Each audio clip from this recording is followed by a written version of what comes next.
truth.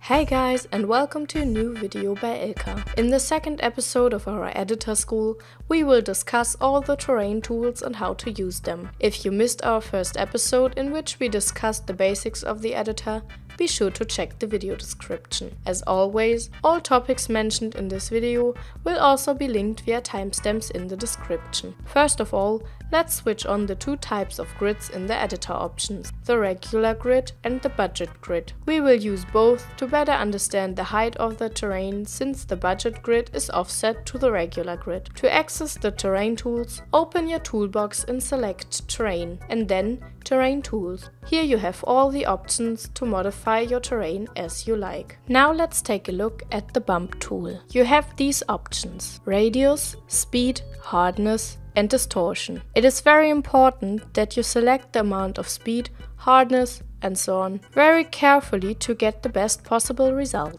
Hardness might be the most important option here, since it determines how steep your raised or lowered terrain will be. Distortion will offset the point that will be raised. This might be useful to randomize your terrain. Keep in mind that you can use both R2 and L2 to raise or lower the terrain respectively at any time using the bump tool. The Flatten tool is very helpful to set some plateaus or simply clean up and flatten your terrain. Radius and speed are self-explanatory. Hardness determines the angle between the flattened terrain and the terrain that you don't have edited yet. Most people don't use or don't understand the raise and lower tool, but it is actually quite useful and simple. This tool behaves almost the same as the bump tool, but rather than raising or lowering the terrain indefinitely, it will raise or lower the terrain by a certain value. Therefore, it will edit the terrain in steps. Again, hardness determines just how steep the edited terrain will be.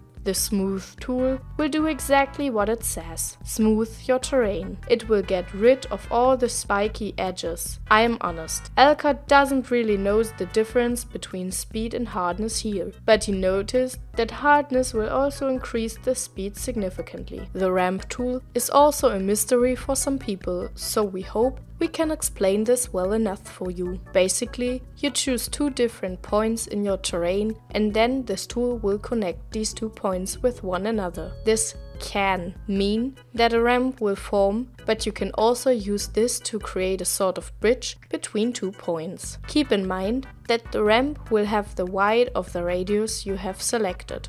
The Erosion tool will distort the terrain on the side of a mountain. The density will determine how deep you carve into the terrain. The Landslide option will let some terrain slide down to the bottom of the mountain. The Erosion tool will achieve the most realistic mountain sides in the editor. The Noise tool will spike up the terrain in the selected area. Use the roughness to change the spikiness. If you change some settings up, you can create mountain ranges fast and effective, but also quite realistic. In combination with the Erosion tool, you get really good results. The Set to Height tool will set the height to a certain value. Keep in mind that the standard value for the terrain is 50, so 50 is like your zero value to work with. You can create interesting shapes with this tool, but we personally don't find it very helpful most of the time. But you can create fast lakes with this tool. The Hole tool will cut out a section of a terrain, so you can create bunkers or caves with it. Now that's all. We hope you learned something new, and we will see you soon in our next video about textures and vegetation settings.